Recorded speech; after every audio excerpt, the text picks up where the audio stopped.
واقعی عقل مند خواتین اس بیان کو سنیں گی تو وہ جو مسکنسپشن پیدا کیا جاتا ہے کہ جناب اسلام میں عورتوں کو آزادی نہیں ہے، جناب اسلام میں عورتوں کے لیے گھٹن ہے، اللہ اکبر، ذرا پہلے اسلام سے پہلے کے حالات پڑھو اور اس کے بعد اسلام کے آنے کے بعد عورتوں کو کیا شاندار مقام میرا دین دیتا ہے۔ اللہ کے نبی نے دا بیسٹ لوگوں کی جب مثال بیان کی، بہترین لوگوں کی مثال بیان کی، تو نبی پاک فرماتے ہیں، ترمذی کی حدیث ہے، سب سے بہتر وہ ہے جو اپنے اہل کے لیے بہتر ہو، یعنی اپنی فیملی کے لیے بہتر ہو۔ اور آقا فرماتے سنو میں تم سب سے زیادہ اپنے اہل کے لیے بہتر ہوں۔ نبی پاک سب سے زیادہ اپنی فیملی کے لیے بہتر۔ نبی پاک علیہ الصلوۃ والسلام سے ایک شخص نے پوچھا، حضور شوہر پر بیوی کا کیا حق ہے؟ تو آپ نے فرمایا جب وہ کھائے یعنی شوہر کھائے تو بیوی کو کھلائے، جب لباس پہنے اسے بھی پہنائے، اس کے چہرے پر نہ مارے، اسے بدصورت نہ کہے، اور اگر سمجھانے کے لیے اس سے علیحدگی کرنی پڑے تو گھر میں ہی علیحدگی کرے۔ اللہ اکبر۔ ایک بار حضرت عمر فاروق رضی اللہ عنہ کی بارگاہ میں، سنیے گا بڑا دلچسپ واقعہ۔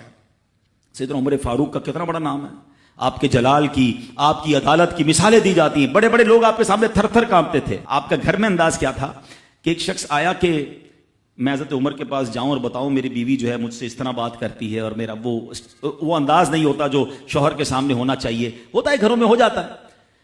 تو حضرت عمر کے دروازے پر پہنچا نا، تو اندر سے اسے سیدنا عمر فاروق رضی اللہ تعالیٰ عنہ کی زوجہ ام کلثوم رضی اللہ تعالیٰ عنہ کی ناراضگی کی عالم میں گفتگو کرتے ہوئے سنا۔ وہ حضرت عمر سے بات کر رہی تھی، تو وہ شوہر سوچنے لگا کہ میں تو اپنی بیوی کی شکایت لے کر آیا تھا، حضرت کے تو گھر کا بھی معاملہ ہی ایسا ہی ہے۔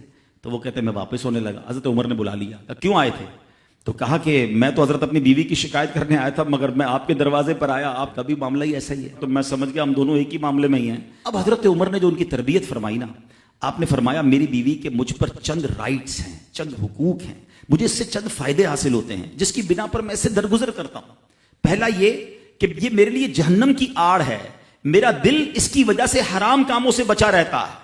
نمبر دو، جب میں گھر سے نکل جاتا ہوں یہ میری خزانچی بن جاتی ہے، یعنی میرے مال کی نگہبان بن جاتی ہے، میری دھوبن بن جاتی ہے، میرے کپڑے دھوتی ہے، میرے بچے کی پرورش کرتی ہے، میرے لیے روٹیاں اور کھانے پکاتی ہے۔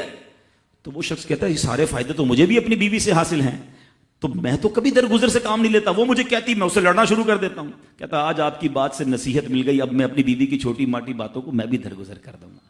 کتنی پیاری بات بتائی، ہم وہ ساری باتیں بھول جاتے ہیں، ایک غلطی پر پکڑ لیتے ہیں، ایک غلطی پر ڈانٹتے ہیں، ہر غلطی پر جناب ایسا نہیں ہوتا، ہر غلطی کی سزا سزائے موت نہیں ہوتی ہے، ہم غلطیاں نہیں کرتے۔